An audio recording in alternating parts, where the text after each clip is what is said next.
Hey guys, welcome back to YouTube channel. I am Om Prakash Saini और आज हम जो अनाउंस करने जा रहे हैं वो हमारा व्हाट्सएप नंबर है, जिसके माध्यम से हम आप तक विभिन्न प्रकार के आपकी आवश्यकता के अनुसार नोट्स उपलब्ध करवाएंगे। आपको अपना सब्जेक्ट और क्लास लिखकर हमें व्हाट्सएप करना है। आपको तुरंत आपके सब्जेक्ट के और आपकी क्लास के पूरे नोट्स जो भी अवेलेबल होंगे वो सेंड कर दिए जाएंगे। हमारे जो व्हाट्सएप नंबर रहेंगे वो हैं 86 96 60 85 41। आप इस नंबर पर हमें व्हाट्सएप कर सकते हैं। आप इस पर कॉल ना करें, कॉल रिसीव नहीं कर पाएंगे क्योंकि काफ़ी स्टूडेंट्स होते हैं वो कंटिन्यूसली इस पर कॉल करते हैं। Thank you so much. परिचय। बच्चों, आज हम प्राणियों में संरचनात्मक संगठन का अध्ययन करेंगे। सर, प्राणियों में किस प्रकार की संरचना पाई जाती है? सभी प्राणी ऊतकों से मिलकर बने होते हैं। सर, प्राणियों में कितने प्रकार के ऊतक पाए जाते हैं? प्राणियों में 4 प्रकार के ऊतक पाए जाते हैं। सर, क्या मानव के अंग भी ऊतकों से मिलकर बने होते हैं? हाँ नैना, इस अध्याय में हम प्राणी ऊतकों तथा अंगों के बारे में और अधिक जानेंगे। आइए शुरू करें।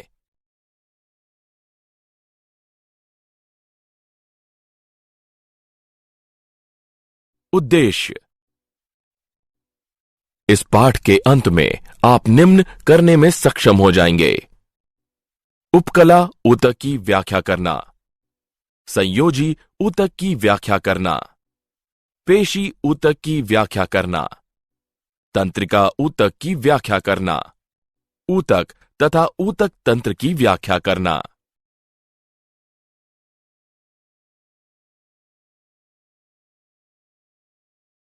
प्राणी ऊतक। प्राणियों में अंग 4 मुख्य ऊतक प्रकारों के विभिन्न संयोजनों से मिलकर बने होते हैं।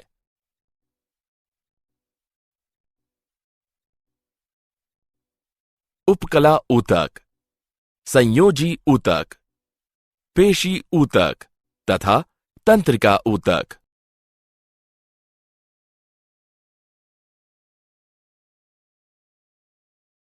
उपकला ऊतक।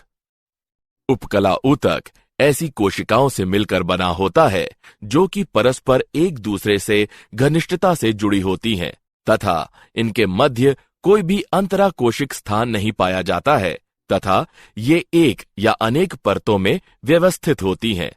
यह ऊतक सभी आंतरिक तथा बाह्य शारीरिक सतहों को ढकने के लिए एक विशेष रूप है।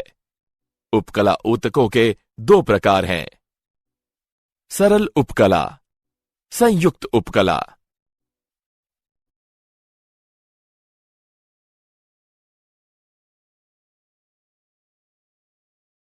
सरल उपकला।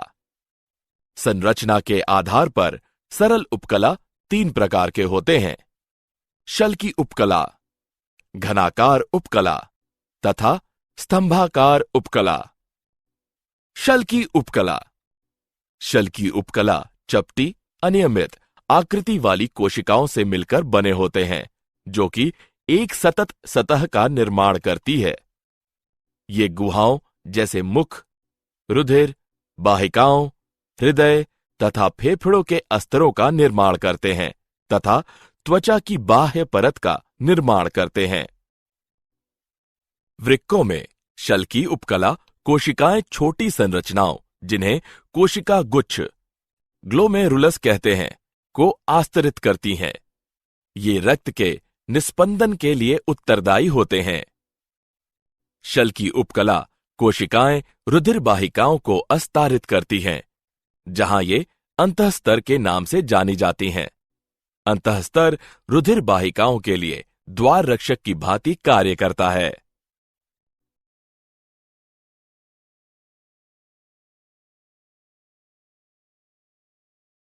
घनाकार उपकला। घनाकार कोशिकाएं वर्ग या घन की आकृति की होती हैं। प्रत्येक कोशिका के मध्य में एक गोल केंद्रक पाया जाता है। घनाकार उपकला ग्रंथियों तथा वृक्क नलिकाओं के अस्तरों के साथ साथ ग्रंथियों की गुहाओं में भी जाए जाते हैं।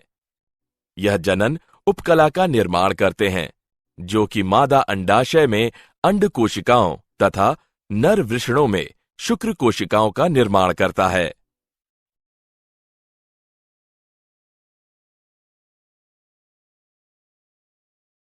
स्तंभाकार उपकला। स्तंभाकार उपकला कोशिकाएं एक या अनेक परतों में व्यवस्थित होती हैं। कोशिकाएं लंबी तथा स्तंभ की आकृति की होती हैं। स्तंभाकार उपकला कोशिकाएं पेट तथा आंत्र का आस्तर बनाती हैं। कुछ स्तंभाकार कोशिकाएं नाक, कान में संवेदी ग्राहियों तथा जीभ की स्वाद कलिकाओं के लिए विशेषीकृत होती हैं। यदि इन स्तंभाकार उपकला कोशिकाओं पर बाल सदृश पक्षमाभ पाए जाते हैं तो इन्हें पक्षमाभी स्तंभाकार उपकला कहते हैं। इनका मुख्य कार्य श्लेष्मा को उपकला की सतह पर एक निश्चित दिशा में ले जाना है। स्तंभाकार उपकला मादाओं के गर्भाशय तथा डिंब वाहिनी नलिकाओं में भी पाई जाती हैं।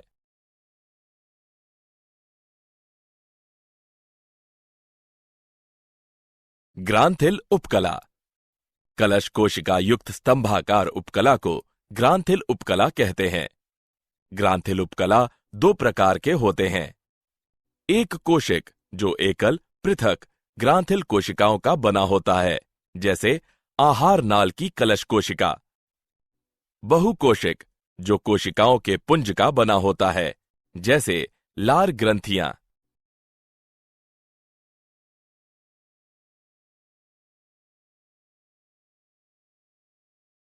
श्रावण के आधार पर ग्रंथियां निम्न प्रकार से वर्गीकृत की जा सकती हैं। बहिस्रावी ग्रंथियां। ये ग्रंथियां अपने उत्पादों को सीधे या उपकला गुहाओं द्वारा शीर्षस्थ सतह पर त्यागती हैं। उदाहरण लार ग्रंथियां। अंतःस्रावी ग्रंथियां। ये ग्रंथियां अपने उत्पादों को सीधे रक्त धारा में स्रावित करते हैं। अंतःस्रावी ग्रंथियों में गुहा तंत्र का अभाव होता है। उदाहरण पीयूष ग्रंथि।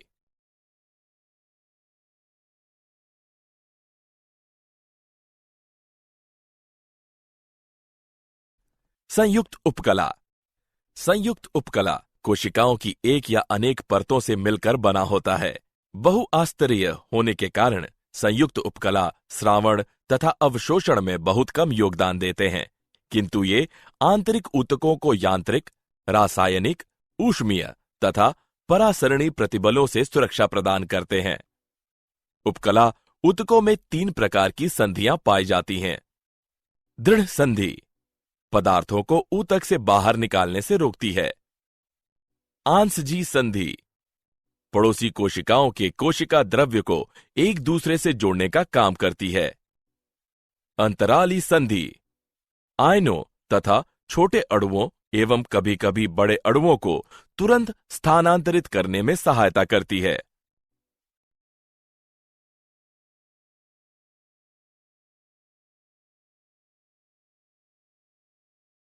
संयोजी ऊतक। मानव शरीर में संयोजी ऊतक बहुतायात एवं विस्तृत रूप से फैला हुआ पाया जाता है। इसका मुख्य कार्य शरीर को सहारा प्रदान करना तथा सभी प्रकार के ऊतकों को परस्पर संयोजित करना अथवा बांधना है। यह यांत्रिक शक्ति भी प्रदान करता है, जो कि गमन यानी चलने फिरने में सहायक है।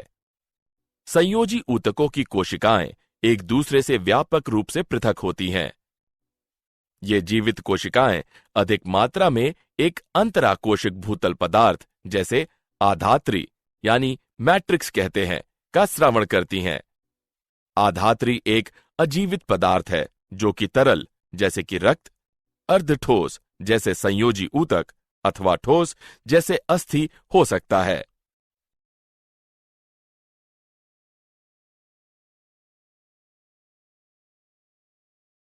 संयोजी ऊतकों के प्रकार। संयोजी ऊतक 3 प्रकार के होते हैं। लचीले संयोजी ऊतक, सघन संयोजी ऊतक तथा विशिष्टीकृत संयोजी ऊतक। लचीले संयोजी ऊतक।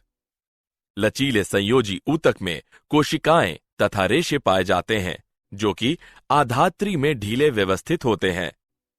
एरियोलर संयोजी ऊतक। इसके अंदर 3 प्रकार की कोशिकाएं, तंतुकोरक, बृहद भक्षकाणु तथा मास्ट कोशिकाएं तथा 2 प्रकार के प्रोटीन रेशे कोलेजन तथा इलास्टिन रेशे पाए जाते हैं जो कि आधात्री में व्यवस्थित होते हैं। वसा ऊतक यह एक अन्य ढीला संयोजी ऊतक है जिसमें कोलेजन रेशे, इलास्टिन रेशे, तंतुकोरक तथा वसा कोशिकाएं पाई जाती हैं। ये कोशिकाएं वसा का संचय करती हैं। वसा ऊतक वसा का संश्लेषण है, संचयन तथा उपापचय करता है। यह त्वचा के नीचे एक रोधक परत का निर्माण करके ऊष्मा की हानि होने से रोकता है।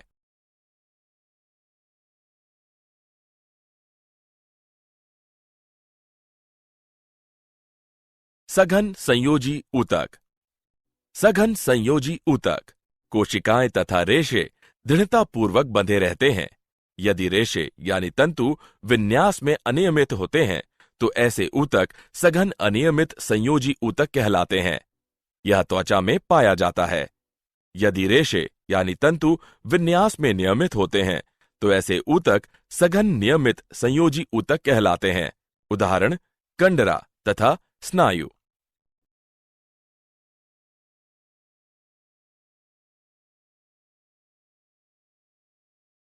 विशिष्टकृत संयोजी ऊतक।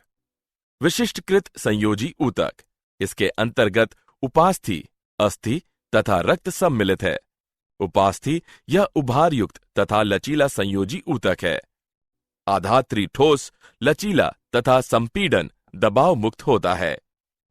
इस ऊतक की कोशिकाएं जिन्हें उपास्थि अणु कहते हैं आधात्री के अंदर रक्तिकाओं में 2 या 3 के गुच्छों में पाई जाती है। अस्थि यह एक उभारयुक्त तथा मजबूत संयोजी ऊतक है। अस्थियां आंतरिक अंगों को सुरक्षा प्रदान करती है। अस्थियां पेशियों के संयोजन के लिए स्थान प्रदान करती है तथा गति एवं गमन में सहायता करती है। पैरों की लंबी अस्थियां भार यानी वजन सहने में सहायक होती हैं। रक्त यह एक संयोजी ऊतक है जिसमें आरबीसी यानी लाल रक्त कणिकाएं, डब्ल्यूबीसी यानी श्वेत रक्त कणिकाएं, पट्टिकाणु तथा जीव द्रव्य उपस्थित होते हैं। रक्त का मुख्य कार्य गैसों तथा पोषक तत्वों का एक स्थान से दूसरे स्थान तक परिवहन करना है।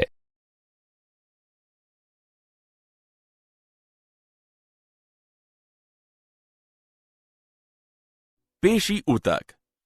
पेशी ऊतक संकुचन तथा शिथिलन की क्षमता रखते हैं तथा शरीर के विभिन्न भागों में गति तथा यांत्रिक कार्य को कर सकते हैं।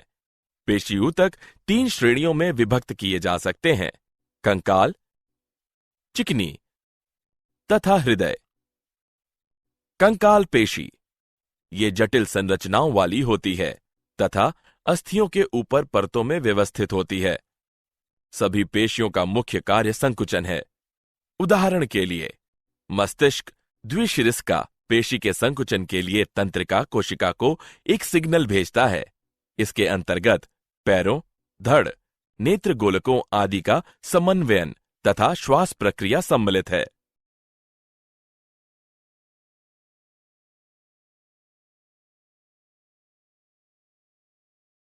चिकनी पेशी। चिकनी पेशी चिकनी पेशी ऊतक पतली, लंबी पेशी कोशिकाओं तथा तंतुओं से बने होते हैं। ये तंतु सिरों पर नुकीले होते हैं तथा प्रत्येक रेशा यानी तंतु पर एक एकल बड़ा अंडाकार केंद्रक पाया जाता है। चिकनी पेशी धीमी, अनैच्छिक गतियों जैसे अमाशय तथा आंत्रों की भित्तियों में उपस्थित चिकनी पेशी ऊतक के संकुचन को नियंत्रित करती है। धमनियों की पेशियां रक्तचाप तथा रक्त बहाव को नियंत्रित करने के लिए संकुचित तथा शिथिलित होती हैं।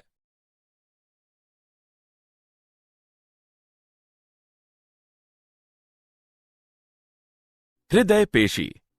हृदय पेशियां केवल हृदय की भित्तियों में पाई जाती हैं। हृदय पेशी ऊतक हृदय के अलिंद तथा निलय के संकुचन में एक महत्वपूर्ण योगदान निभाता है। यह हृदय स्पंदन तथा पूरे शरीर में रक्त तथा इसके अवयवों के बहाव में भी सहायक है।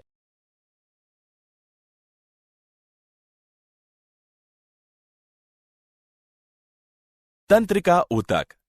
तंत्रिका ऊतक वैद्युतीय उद्दीपनों के संवहन के लिए विशेषीकृत संरचनाएं होती हैं, जो कि शरीर के एक भाग से अन्य भागों तक सूचनाओं को ले जाते हैं।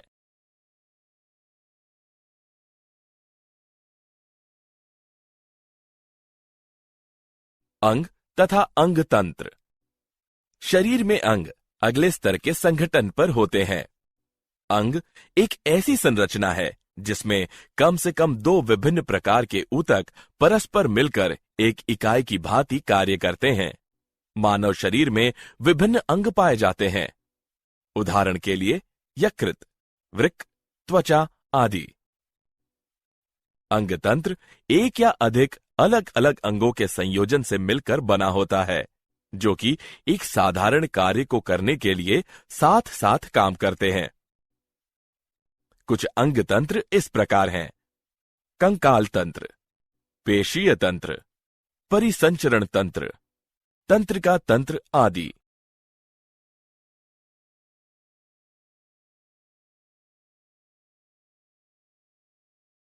क्या आप जानते हैं, भारतीय मूल के शोधकर्ताओं के अध्ययन से यह प्रदर्शित हुआ है कि एक प्रोटीन जो कि स्तनधारियों में दुग्ध स्रावण के लिए आवश्यक होती है, वह स्तन कैंसर में गांठ को कम करती है।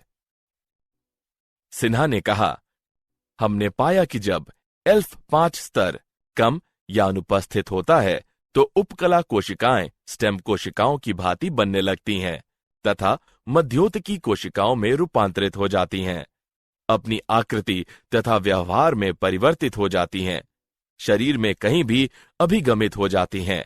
इस प्रकार कैंसर फैलता है।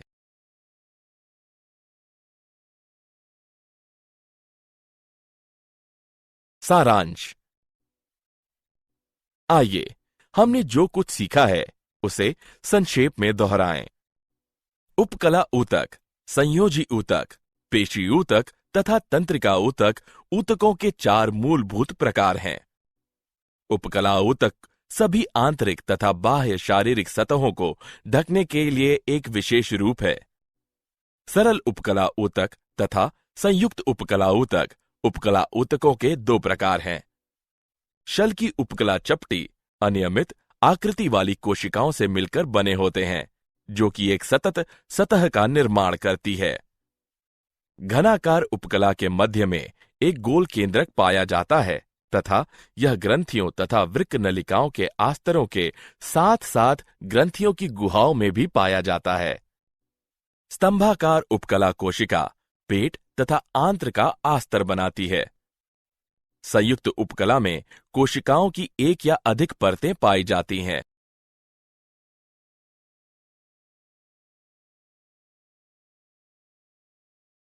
संयोजी ऊतक का मुख्य कार्य शरीर को सहारा प्रदान करना तथा सभी प्रकार के ऊतकों को परस्पर संयोजित करना अथवा बांधना है। संयोजी ऊतक के तीन प्रकार हैं: लचीले संयोजी ऊतक, सघन संयोजी ऊतक तथा विशिष्टीकृत संयोजी ऊतक। पेशी ऊतक संकुचन तथा शिथिलन की क्षमता रखते हैं तथा शरीर के विभिन्न भागों में गति तथा यांत्रिक कार्य को कर सकते हैं।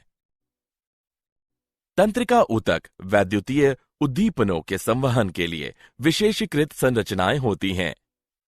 अंग एक ऐसी संरचना है जिसमें कम से कम दो विभिन्न प्रकार के ऊतक परस्पर मिलकर एक इकाई की भांति कार्य करते हैं। अंग तंत्र एक या अधिक अलग अलग अंगों के संयोजन से मिलकर बना होता है, जो कि एक साधारण कार्य को करने के लिए साथ साथ काम करते हैं।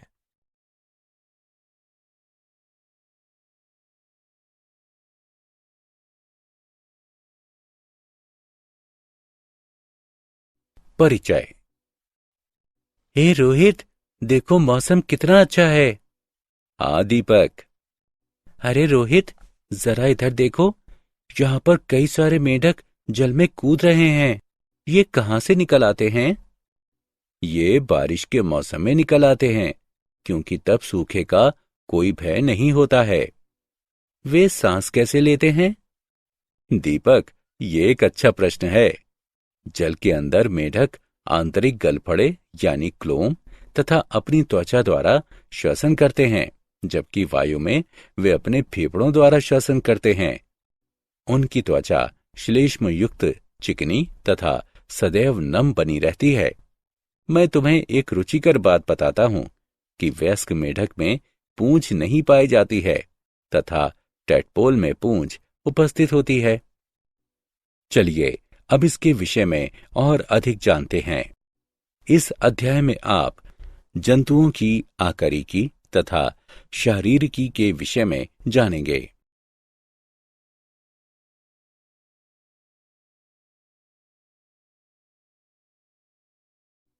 केंचुआ। केंचुआ यानी फेरेटिमा पोस्थुमा एनेलिडा संघ का प्राणी होता है। निम्न कारणों की वजह से इसका प्रयोग किस्म के अध्ययन के लिए किया जाता है। आर्कटिक तथा अंटार्कटिक क्षेत्रों को छोड़कर यह पूरे विश्व में पाया जाता है।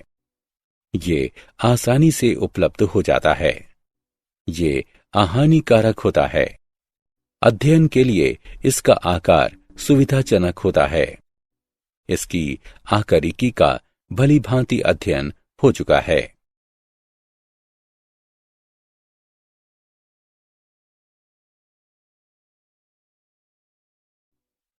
आकारिकी। केंचुओं का शरीर लंबा, बेलनाकार तथा द्विपार्श्व सममिति का होता है। शरीर का अग्रसिरा नुकीला तथा बिल खोदने में सहायक होता है, जबकि पश्चसिरा अधिक या कम कुंद होता है। एक पूर्ण परिपक्व केंचुए की लंबाई सामान्यतः 4 से 6 इंच तथा व्यास इसके 1/4 से कम अथवा 1 इंच होता है। शरीर की सतह अनुप्रस्थ गोल खांचों द्वारा शरीर खंडों में विभक्त होती है। खंडों की संख्या 100 से अधिक होती है।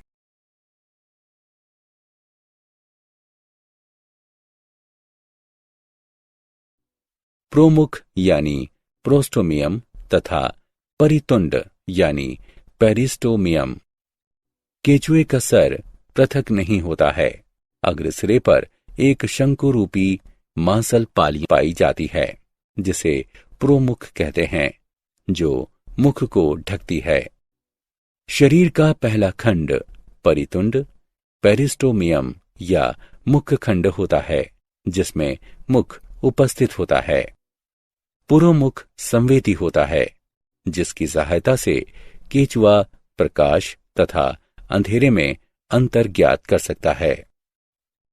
पर्याणिक यानी क्लाइटेलम। वयस्क कृमि में मोटी तथा ग्रंथिल त्वचा का एक मुख्य बैंड पर्याणिक यानी क्लाइटेम पाया जाता है, जो कि शरीर के 14वें, 15वें तथा 16वें खंड में स्थित होता है। शूक। प्रथम तथा अंतिम खंड के अलावा प्रत्येक खंड में छोटे उपत्वचीय शूक स्थित होते हैं। ये कुछ घुमावदार या एस आकार की आकृति वाली संरचनाएं होती हैं, जिनके सिरे यानी किनारे शुंडाकार होते हैं तथा ये सींग सदृश पदार्थ काइटिन से मिलकर बने होते हैं।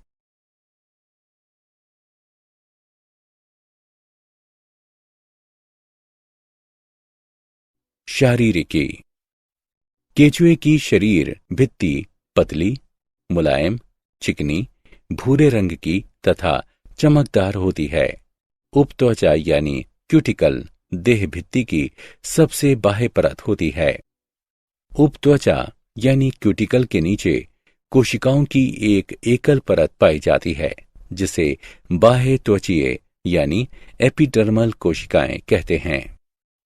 पर्याणिक यानी क्लाइटेलम के क्षेत्र में उपस्थित बाह्य त्वचा अत्यधिक मोटी तथा अति संवहनी यानी विशिष्ट होती है।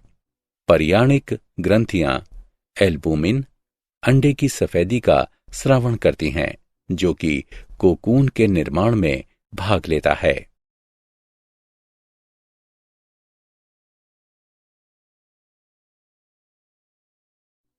आहार नाल। केंचुए की आहार नाल एक सीधी नलिका के रूप में स्थित होती है। यह प्रथम खंड में मुख से प्रारंभ होती है तथा पश्च सिरे पर स्थित गुदा में समाप्त होती है। मुख प्रथम खंड में मध्य अधर में उपस्थित एक छोटा अर्धचंद्राकार छिद्र होता है, जो कि मांसल प्रमुख यानी प्रोस्टोमियम द्वारा संरक्षित होता है। ग्रसनी एक छोटी मोटी भित्ति वाली तथा आड़ू के आकार वाला कक्ष होता है, जो कि 3 से 5वें खंड तक फैला होता है। ग्रसनी की पृष्ठभित्ति मोटी तथा बल्ब सदृश होती है तथा इसे ग्रसनीय बल्ब भी कहा जाता है। ग्रासिका एक लंबी मोटी भित्ति वाली संकुचित नलिका होती है तथा ये 5 से 8वें खंड तक फैली होती है। पेशणी एक कठोर मोटी भित्ति युक्त अंडाकार कक्ष होती है, जो कि 8वें से 9वें खंड में उपस्थित होती है। इसकी भित्ति अत्यधिक पेशीय होती है तथा ये वृत्तीय पेशियों की एक मोटी परत का निर्माण करती है।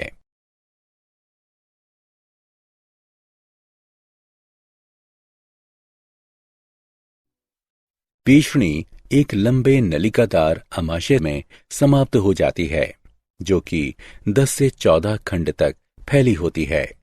इसकी दीवारें अत्यधिक पेशीय तथा ग्रंथिल होती हैं तथा इसमें आंतरिक रूप से कई वलय पाए जाते हैं। आंत्र आंत्र पतली भित्ति झुर्री युक्त बाह्य सतह वाली चौड़ी नलिका होती है, जो कि 14वें खंड के पश्चात प्रारंभ होती है। आंतरिक अस्तर में छोटे वलय पाए जाते हैं, जिन्हें अंकुर कहते हैं। ये एक अंकुर लंबा तथा सुविकसित हो जाता है तथा आंत्रवलन बनाता है, जो कि आंत्र की पृष्ठ दीवार से इसके ल्यूमेन में लटकी होती है। 15 से 26वें खंडों में स्थित आंत्र के भाग को पूर्व आंत्रवलिनी क्षेत्र कहते हैं। इसकी दीवारें संवहनी होती हैं तथा आंतरिक रूप से मुड़कर अंकुर का निर्माण करती हैं। इस भाग में कोई भी आंत्रवलन नहीं पाया जाता है। आंत्र का आंत्रवलन क्षेत्र 26वें खंड से शुरू होता है तथा लगभग 23-24 खंडों में फैला होता है। मलाशय अंत के 24 तथा 25वें खंड में स्थित होता है तथा इसमें आंत्रवलन तथा अंकुर नहीं पाए जाते हैं।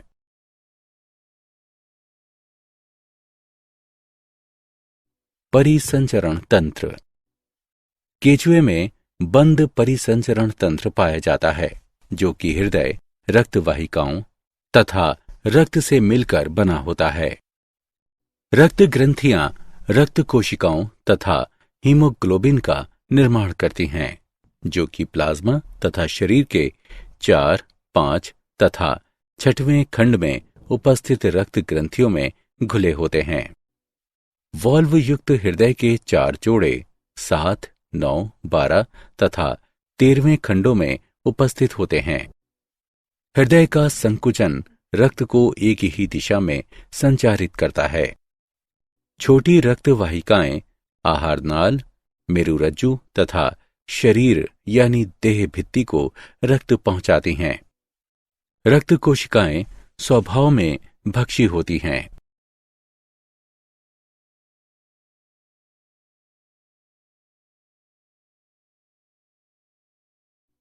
श्वसन तंत्र इनमें केचुओं में कोई भी विशेषीकृत श्वसन तंत्र नहीं पाया जाता है। श्वसन गैसों का विनिमय त्वचा की नमी में घुलनशील तथा शरीर भित्ति के अंतर्निहित रक्त वाहिकाओं की गैसों के मध्य होता है। ये त्वचीय श्वसन कहलाता है।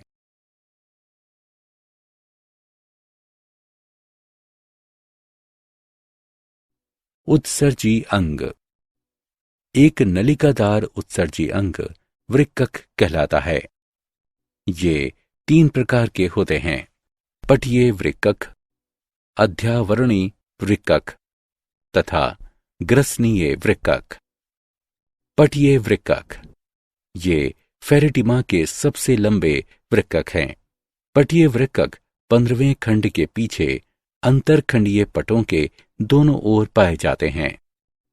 विशेष प्रकार का पटीय वृक्कक 3 मुख्य भागों से युक्त होता है, नेफ्रोस्टोम शरीर तथा अंतस्थ धमनी यानी वाहिनी। अध्यावरणी वृक्कक, ये वृक्कक प्रथम 2 खंडों को छोड़कर शरीर भित्ति के पूरे आंतरिक अस्तर पर प्रत्येक खंड में फैले होते हैं। ग्रसनीय वृक्कक, ये 4, 5 तथा 6वें खंड में ग्रसनी तथा ग्रसिका के किसी ओर पर युग्मित गुच्छों के रूप में पाए जाते हैं। प्रत्येक गुच्छे में नेफ्रोस्टोम रहित 100 से भी अधिक कुंडलित शाखीय नलिकाएं पाई जाती हैं।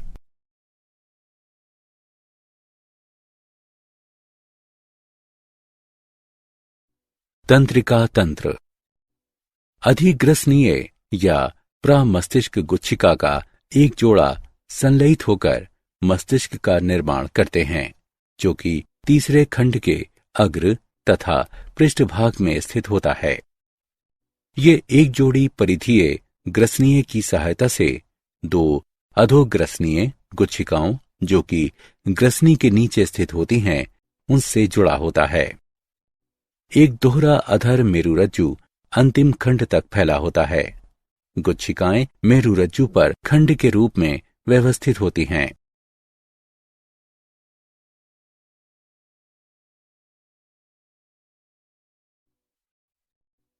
संवेदी तंत्र, केचुए में प्रकाश और स्पर्श संवेदी अंग विकसित होते हैं, जो प्रकाश की तीव्रता के अंतर को महसूस कर सकते हैं तथा पृथ्वी के कंपन को भी महसूस कर लेते हैं। केचुए में विशेष प्रकार के रसायन संवेदी अंग होते हैं, जो कि रासायनिक उद्दीपनों के लिए प्रतिक्रिया करते हैं। ये संवेदी अंग कृमि के अग्रभाग में पाए जाते हैं।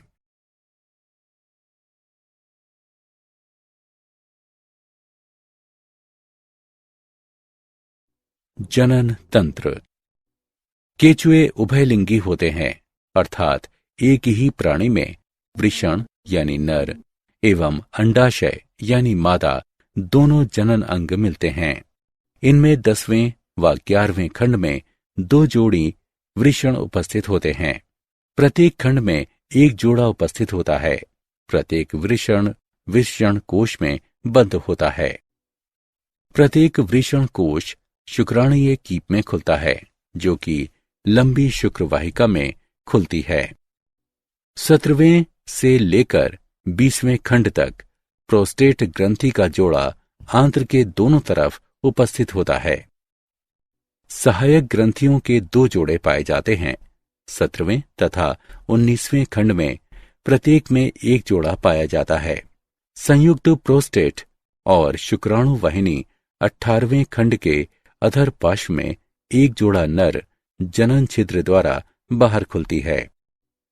साथ ही 6 से 9वें खंड तक प्रत्येक खंड में एक छोटी थैलेनुमा संरचनाएं 4 जोड़े शुक्राणु धानियां पाई जाती हैं। मैथुन के दौरान केचुए का एक जोड़ा शुक्राणुओं का आदान प्रदान करता है, जब तक कि शुक्राणु अंडाणु तक संवहित नहीं हो जाता, तब तक वो कोशों में संग्रहित होता है, जिन्हें शुक्रग्राहिका कहते हैं। कुछ प्रजातियों में ये बाह्य होता है। केचुआ एक कोकून को स्रावित करता है, जिसमें वो अपने अंडों को जमा करता है तथा उसका साथी शुक्राणु को संग्रहित करता है। शिशु कृमि लगभग पूर्ण विकसित किंतु बहुत छोटे रूप में कोकून से बाहर निकल आते हैं। लगभग 1 वर्ष में वे शिशु कृमि यानी केचुए पूर्ण आकार में विकसित हो पाते हैं।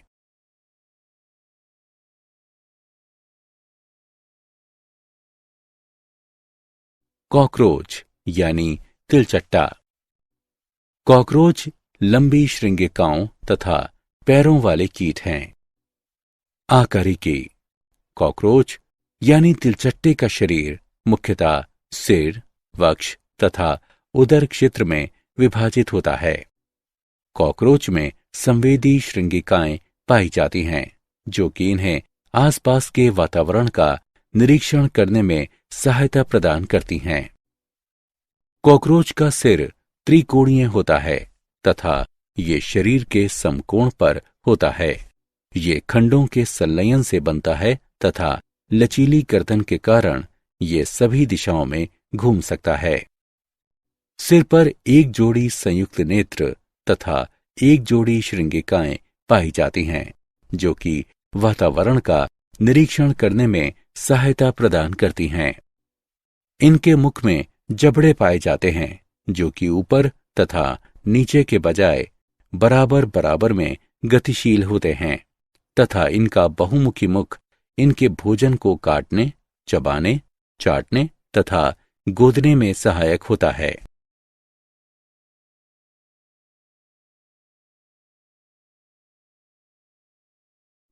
आकारिकी। वक्ष शरीर का मध्य भाग होता है, जिससे कीट की 6 टांगें तथा 2 पंख जुड़े होते हैं। प्रत्येक टांग में उपस्थित 2 पंजे तथा उन पर उपस्थित बाल कॉकरोच को पकड़ने तथा दीवार पर आसानी से चढ़ने में सक्षम बनाते हैं। कॉकरोच की टांगें बहुत मजबूत होती हैं तथा वो लगभग 4.8 किलोमीटर प्रति घंटे की दूरी तक तय कर सकते हैं। वक्ष मुख्यतः 3 भागों में बटा होता है: अग्रवक्ष, मध्यवक्ष तथा पश्चवक्ष। अग्रवक्षीय टांगें कॉकरोच के सिर के पास होती हैं। ये सबसे छोटी टांगें होती हैं तथा कॉकरोच को गमन करने के समय ये अवरोधक की भांति कार्य करती हैं। अग्रवक्ष का कुछ भाग कॉकरोच के सिर को भी ढकता है। मध्य टांगें मध्यवक्षीय टांगें होती हैं। ये टांगें कॉकरोच को गति बढ़ाने तथा कम करने में सहायता प्रदान करती हैं। पश्चवक्षीय टांगें कॉकरोच की सबसे लंबी टांगें होती हैं तथा ये कॉकरोच को आगे चलने में सहायता प्रदान करती हैं।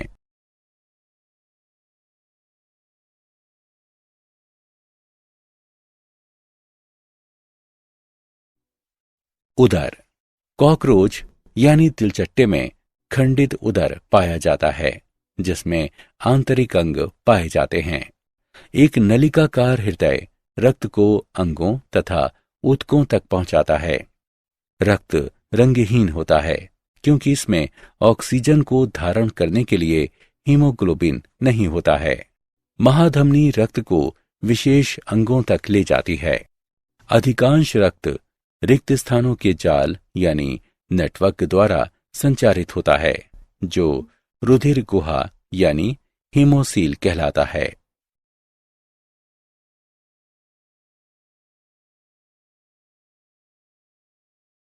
शारीरिकी।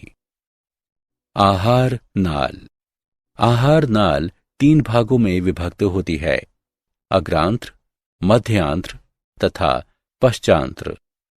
मुख एक छोटी पेशीय ग्रसनी में खुलता है, जिससे एक सीधी और संकरी नली ग्रसिका निकलती है। ग्रसिका एक भित्ति सदृश कोश में खुलती है, जिसे शस्त्र यानी अन्नपुट कहते हैं, जो कि भोजन का संचय करता है। इसके पास में ही ग्रंथिल जठर अथवा पीषणी उपस्थित होती है। इसमें बाहर एक मोटा वर्तुल पेशी स्तर होता है तथा स्तर की उपत्वचा 6 स्थानों पर मोटी होकर उपत्वचीय दांत बनाती है। ये दांत भोजन के मोटे कणों को पीसने में सहायक होते हैं। मध्यांत्र एक संकरी एवं समान व्यास की नलिका होती है, जिसमें उपत्वचा का आस्तर नहीं होता है। अग्रांत्र एवं मध्यांत्र के संधि स्थल पर अंगुली के समान 6 से 8 अंध नलिकाएं लगी रहती हैं, जिनके सिरे बंद रहते हैं।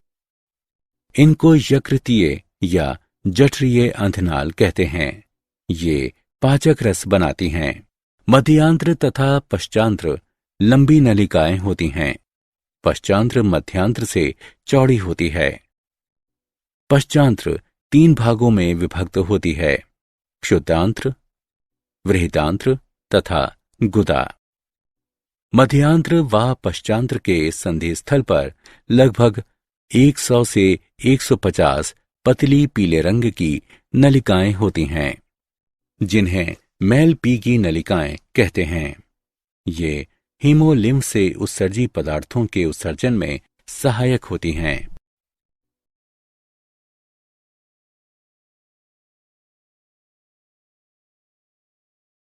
परिसंचरण तंत्र। तिलचट्टे में खुले प्रकार का परिसंचरण तंत्र होता है। इसकी रुधिर वाहिनियां अल्प विकसित होती हैं और रुधिर गुहा में खुलती हैं तथा उसी में सभी अंतरंग अंग डूबे रहते हैं, जिसे रुधिर लसिका कहते हैं। रुधिर लसिका हीमोलिम्फ रंगहीन प्लाज्मा व रुधिर राणुओं से बना होता है। हीमोलिम्फ रंगहीन प्लाज्मा तथा रुधिर राणुओं यानी हीमोसाइट से मिलकर बना होता है, जो कि कॉकरोच के रक्त को सफेद रंग प्रदान करता है। कॉकरोच का हृदय वक्ष तथा अधर की मध्य पृष्ठीय रेखा के पास स्थित होता है। हृदय आगे चलकर कीपाकार कोष्ठकों में विभेदित होता है, जिसमें दोनों तरफ आस्से होते हैं।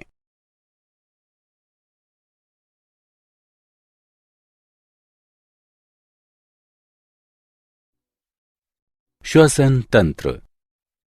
कॉकरोच का श्वसन तंत्र शरीर के पार्श्व की तरफ उपस्थित होता है। इसमें 10 जोड़ी छिद्र पाए जाते हैं, जिन्हें श्वासनाल कहते हैं। श्वासनाल पुनः विभाजित होकर पतली शाखित नलिकाएं बनाता है, जिन्हें श्वास नलिकाएं कहते हैं।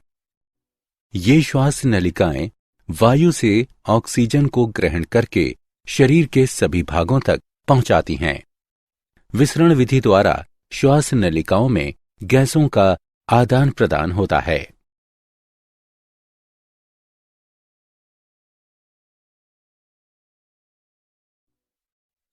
उत्सर्जी तंत्र।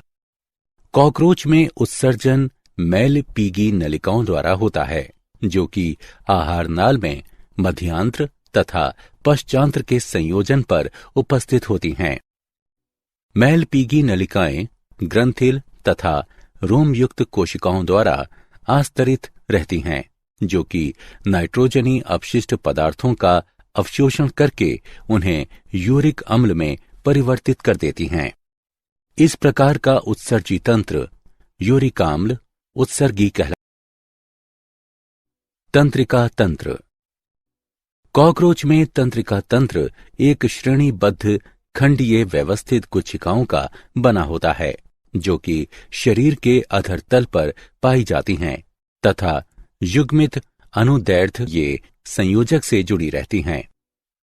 3 गुच्छिकाएं वक्ष क्षेत्र में तथा 6 गुच्छिकाएं उदर क्षेत्र में स्थित होती हैं। मस्तिष्क सिर के क्षेत्र में अधिग्रासिका गुच्छिका द्वारा निरूपित किया जाता है, जो कि संवेदी अंगों, श्रृंगिकाओं तथा संयुक्त नेत्रों को तंत्रिकाएं भेजता है। जनन तंत्र। कॉकरोच द्विलिंगी होता है। नर प्रजनन तंत्र में एक जोड़ी वृषण पाए जाते हैं, जहां से शुक्रवाहक नीचे की तरफ स्थित होते हैं तथा शुक्राशय द्वारा होती हुए स्खलनीय वाहिनियों में खुलते हैं। स्खलनीय वाहिनियां शुक्राणुओं को परस्पर एक बंडल में बांधे रखती हैं, जिसे शुक्राणुधर कहते हैं। शुक्राशय नर गोनोफोर में खुलता है, जो कि गुदा की अधर सतह पर उपस्थित होता है। प्रजनन सहायक ग्रंथि 6वें और 7वें उदरखंडों में उपस्थित होती है। नर युग्मन प्रवर्ध यानी गोनोफोफिस द्वारा बाह्य जनन छिद्र निरूपित होते हैं। मादा प्रजनन तंत्र में 2 बड़े आकार के अंडाशय होते हैं, जो उदर के 2 से 6वें खंड में शरीर के पार्श्व पर स्थित होते हैं। प्रत्येक अंडाशय 8 अंडाशयी नलिकाओं के समूह का बना होता है, जिसमें परिवर्धित हो रहे अंडों की एक श्रृंखला पाई जाती है। ये अंडाशय एक अंडवाहिनी से जुड़े होते हैं जो कि जनन कक्ष में खुलती है। इसके अतिरिक्त छठवें खंड में एक जोड़ी शुक्राणुधानी उपस्थित होती है जो जनन कक्ष में खुलती है। मैथुन के दौरान नर कॉकरोच मादा के अंडवाहिनी में शुक्राणुओं को स्थानांतरित कर देता है।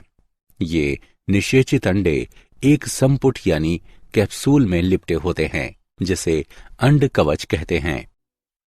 फिर ये संपुट भोजन के स्रोत के निकट उपयुक्त सतह पर त्याग दिए जाते हैं। प्रत्येक अंड कवच में लगभग 14 से 16 अंडे होते हैं। इस प्रकार कॉकरोच में निषेचन, आंतरिक तथा परिवर्धन पैरामेटाबोलस होता है जो कि अर्भक अवस्था का अनुकरण करता है। मेंढक। मेंढक उभयचर होता है। ये स्वच्छ जल जैसे नालियों, तालों, तालाबों, झीलों, धीरे बहने वाली धाराओं आदि तथा जल निकायों के पास नमी वाली भूमि में भी पाया जाता है। ये जीवन की उभयचर प्रणाली के लिए निम्नलिखित अनुकूलनों को दर्शाते हैं। त्वचा श्वसन का एक मुख्य सहायक अंग है जिसके लिए ये इसे नम बनाए रखता है। जल में छलांग लगाकर शत्रुओं से स्वयं की रक्षा करते हैं। निषेचन तथा परिवर्धन जल में होते हैं। आकारिकी। मेढक का शरीर सिर तथा धड़ में विभाजित होता है। गर्दन तथा पूंछ अनुपस्थित होती हैं। त्वचा दो भिन्न परतों, बाह्य उपत्वचा तथा आंतरिक त्वचा से बनी होती है। ये संयोजी ऊतक कोशिकाओं तथा तंतुओं, रक्तवाहिकाओं तथा कोशिकाओं, मेरु तंतुओं तथा कोमल पेशीय तंतुओं से बनी होती हैं। त्रिकोणीय आकार का सिर धड़ भाग से जुड़ा होता है। आंतरिक मुख एक विस्तृत अनुप्रस्थ छिद्र होता है। मुख के ऊपर एक जोड़ी कर्णपाली कम दूरी पर उपस्थित होते हैं। दोनों तरफ आंखों के ठीक पीछे एक वर्णक कर्णपटह यानी टिप्नेपम उपस्थित होता है। आंखें ऊपर तथा नीचे की पलकों द्वारा संरक्षित होती हैं। धड़ अग्रवक्ष तथा पश्च उदर में बटा होता है। धड़ में अग्रपादों तथा पश्चपादों का एक जोड़ा पाया जाता है। प्रत्येक अग्रपाद में निकटस्थ ऊपरी भुजा, मध्य अग्रभुजा, कलाई तथा हाथ की उंगलियां पाई जाती हैं। पश्चपाद अग्रपाद से अधिक लंबे तथा अधिक मजबूत होते हैं।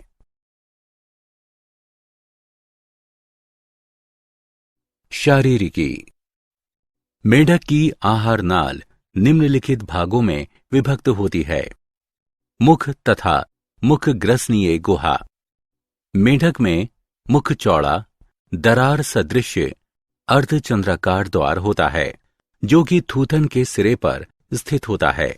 ये टिम्पेनम की एक सतह से दूसरी सतह तक फैला हुआ है।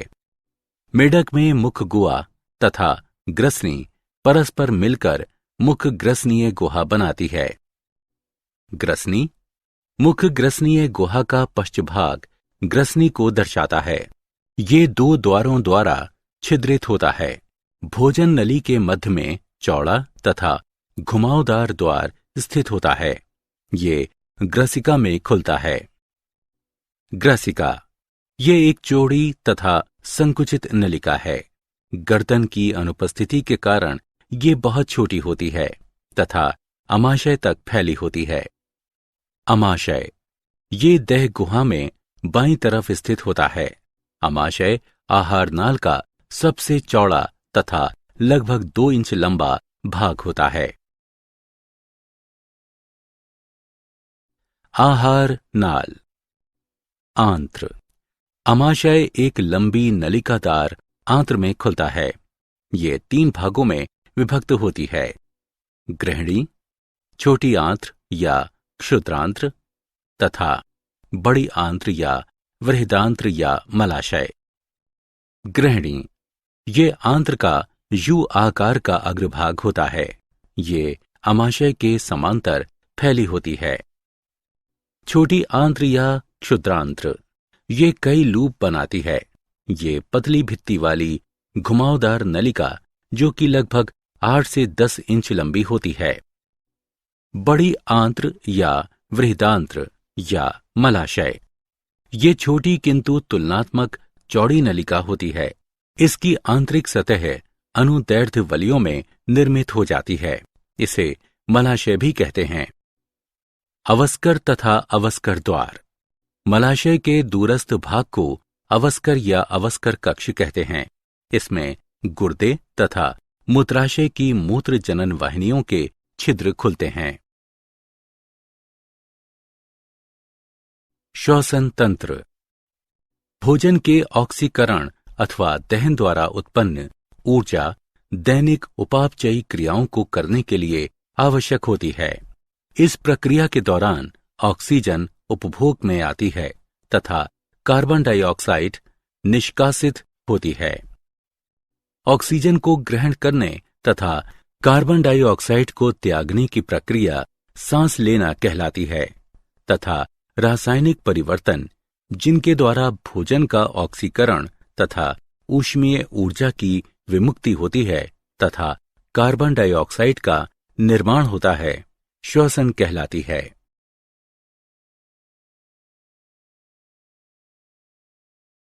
परिसंचरण तंत्र मेंढक में सुविकसित बंद प्रकार का परिसंचरण तंत्र पाया जाता है। इनमें रुधिर संवहन तथा लसिका तंत्र भी पाया जाता है। रुधिर संवहन तंत्र के अंतर्गत हृदय, रक्तवाहिकाएं तथा रक्त शामिल होते हैं। हृदय त्रिकक्षीय होता है तथा इसमें 2 अलिंद तथा 1 निलय होता है। हृदय एक झिल्ली में हृदय आवरण से ढका होता है। एक त्रिभुजाकार संरचना जिसे शिराकोटर यानी साइनस वेनोसस कहते हैं, हृदय के दाहिने अलिंद से जुड़ा रहता है तथा ये मुख्य शिराओं जिन्हें महाशिरा कहते हैं, इनसे रक्त ग्रहण करता है। हृदय की अधर सतह पर निलय एक थैलीनुमा रचना धमनी शंकु में खुलता है। हृदय शरीर के सभी भागों से रक्त को एकत्रित करता है तथा शरीर के सभी भागों में धमनियों तथा शिराओं द्वारा शरीर के सभी भागों में रक्त को प्रवाहित करता है। मेढक में यकृत निवाहिका तंत्र तथा वृक्कीय निवाहिका तंत्र पाए जाते हैं। यकृत निवाहिका तंत्र यकृत तथा आंत्र के मध्य एक विशिष्ट शिरीय संबंध होता है, जबकि वृक्कीय निवाहिका तंत्र वृक्क तथा शरीर के निम्नतम भागों का विशिष्ट शिरीय संबंध होता है। रक्त प्लाज्मा से बना होता है। 3 प्रकार के रक्त कणिकाओं के नाम निम्न हैं: रक्ताणु, लाल रक्त कणिकाएं, श्वेताणु, श्वेत रक्त कणिकाएं, पट्टिकाणु यानी प्लेटलेट्स। रक्ताणुओं यानी लाल रक्त कणिकाओं में केंद्रक पाया जाता है तथा ऑक्सीजन तथा कार्बन डाइऑक्साइड के परिवहन के लिए इनमें एक लाल वर्णक हीमोग्लोबिन पाया जाता है। रक्त की तुलना में लसिका में कुछ प्रोटीनों, रक्ताणुओं तथा प्लेटलेट्स का अभाव होता है। उत्सर्जी तंत्र उत्सर्जन उपापचय के परिणाम स्वरूप बनने वाले अपशिष्ट पदार्थों के उन्मूलन की वह प्रक्रिया है जिसमें हानिकारक उत्पाद शरीर से बाहर त्याग दिए जाते हैं। मेढक में वृक्क का एक जोड़ा मुख्य उत्सर्जी अंग होता है। वृक्क की सूक्ष्म संरचना कई लच्छेदार नलिकाओं की उपस्थिति को दर्शाती है, जिसे मूत्रजन नलिकाएं कहते हैं। मूत्रजन नलिकाएं शीर्ष के रूप में प्रारंभ होती हैं, जिसमें 2 भित्तियां पाई जाती हैं, जो कि ग्रंथिल उपकला की चपटी कोशिकाओं द्वारा आस्तरित होती हैं। तंत्रिका तंत्र तंत्रिका तंत्र न्यूरॉन से बना होता है। तंत्रिका तंत्र 3 मुख्य भागों केंद्रीय तंत्रिका तंत्र, परिधीय तंत्रिका तंत्र तथा स्वायत्त तंत्रिका तंत्र से मिलकर बना होता है। शरीर में मस्तिष्क का महत्व यह है कि वह शरीर की कोशिकाओं, ऊतकों तथा अंग तंत्रों के कार्यों का समन्वय तथा नियंत्रण करता है, जिससे कि वे एक इकाई के रूप में कार्य कर सकें। मेंढक का मस्तिष्क 3 भागों अग्र मस्तिष्क, मध्य मस्तिष्क तथा पश्चिम मस्तिष्क में विभक्त होता है। अग्र मस्तिष्क में घ्राण पालियां, जुड़वां, युग्मित, प्रमस्तिष्क गोलार्ध और केवल एक अग्र मस्तिष्क पश्च होते हैं। मध्य मस्तिष्क एक जोड़ा दृक्पालियों का बना होता है। पश्चिम मस्तिष्क अनुमस्तिष्क एवं मेडुला ऑब्लांगेटा का बना होता है। जनन तंत्र। मेंढक के नर जनन अंग के अंतर्गत एक जोड़ी वृषण, 10 से 12 जोड़ी शुक्र वाहिकाएं तथा एक जोड़ी मूत्र जनन नलिका या मूत्र नली आते हैं। वृषण हल्के पीले रंग के अंडाकार या बेलनाकार संरचना वाले होते हैं, जो कि लंबाई में 1 इंच के होते हैं। अग्र सिरे पर ये वृक्क की अधर सतह से पेरिटोनियम के वलय, जिसे मेजोरकियम कहते हैं, इसके द्वारा जुड़े रहते हैं। प्रत्येक वृषण से 1 दर्जन शुक्र वाहिकाएं निकलती हैं, जो कि वृषण से शुक्राणुओं का वहन करती हैं। मूत्र नली बाह्य जनन उत्पादों को शरीर से बाहर निकालती हैं, इसलिए ये मूत्र जनन नलिकाएं भी कहलाती हैं। मादा जनन तंत्र। मेंढक के मादा जनन अंग में 1 जोड़ी अंडाशय, 1 जोड़ी अंडवाहिनियां तथा 1 जोड़ी मूत्रवाहिनी होते हैं। अंडाशय की जोड़ी देह गुहा के पश्चभाग में स्थित होती है तथा पेरिटोनियम के एक दोहरे वलय, जिसे मेजोवेरियम कहते हैं, इसके द्वारा पृष्ठ देह भित्ति तथा वृक्क की बाहरी सतह से जुड़ी होती है। अंडाशय में कई पालियां पाई जाती हैं, जिनमें से प्रत्येक जनन उपकला से आस्तारित होती है। अंडवाहिनियां 2 बहुत लंबी तथा मोटी भित्तियों वाली घुमावदार नलिकाएं होती हैं। अंडवाहिनी 3 क्षेत्रों में विभक्त होती है। अंडवाहिनीय कीप। ये अंडवाहिनी का कीपाकार सबसे आगे वाला भाग है, जो कि चौड़े अंडवाहिनीय द्वार या आशय द्वारा देह गुहा से संचारण करता है। मध्य कुंडलित भाग। अंडवाहिनी का मध्य भाग लंबा, संकरा तथा अत्यधिक कुंडलित होता है। गर्भाशय। अंडवाहिनी का पश्चभाग पुनः चौड़ा होकर गर्भाशय अंडकोश का निर्माण करता है। मेढक में निषेचन बाह्य होता है। क्या आप जानते हैं, सर जॉन बी गुरडोन द्वारा केंद्रक प्रत्यारोपण यानी ट्रांसप्लांट तथा कोशिका विभेदन। मेढक की आंत्र में से एक कोशिका का केंद्रक मेढक के अंड में प्रत्यारोपित किया जाता है, जो कि एक सामान्य मेढक को जन्म देता है। यह प्रयोग भ्रूणीय विकास के दौरान जीन्स के नियंत्रण के अध्ययन में सहायता करता है। सारांश। आइए हमने जो कुछ सीखा है उसे संक्षेप में दोहराएं। केचुए का शरीर लंबा, बेलनाकार तथा द्विपार्श्वीय सममिति वाला होता है। केचुए में सिर पृथक नहीं होता है तथा प्रथम तथा अंतिम को छोड़कर केचुए का प्रत्येक खंड में छोटे शूक उपस्थित होते हैं। केचुए की आहार नाल प्रथम खंड में मुख से प्रारंभ होकर पश्च सिरे पर स्थित गुदा पर जाकर समाप्त होती है। केचुए में बंद प्रकार का परिसंचरण तंत्र पाया जाता है। केचुए में कोई भी विशेष प्रकार का श्वसन तंत्र नहीं होता है। केचुए में प्रकाश और स्पर्श संवेदी अंग विकसित होते हैं, जो प्रकाश की तीव्रता के अंतर को महसूस कर सकते हैं तथा पृथ्वी के कंपन को भी महसूस कर लेते हैं। केंचुए उभयलिंगी होते हैं, अर्थात एक ही प्राणी में वृषण यानी नर एवं अंडाशय यानी मादा दोनों जनन अंग मिलते हैं। कॉकरोच लंबी श्रृंगिकाओं तथा पैरों वाले कीट हैं। कॉकरोच का शरीर सिर, वक्ष तथा उदर क्षेत्र में विभाजित होता है। आहार नाल 3 भागों में विभक्त होती है, अग्रांत्र, मध्यांत्र तथा पश्चांत्र। कॉकरोच में खुला परिसंचरण तंत्र पाया जाता है। कॉकरोच में श्वसन तंत्र शरीर की पार्श्व सतह पर पाया जाता है।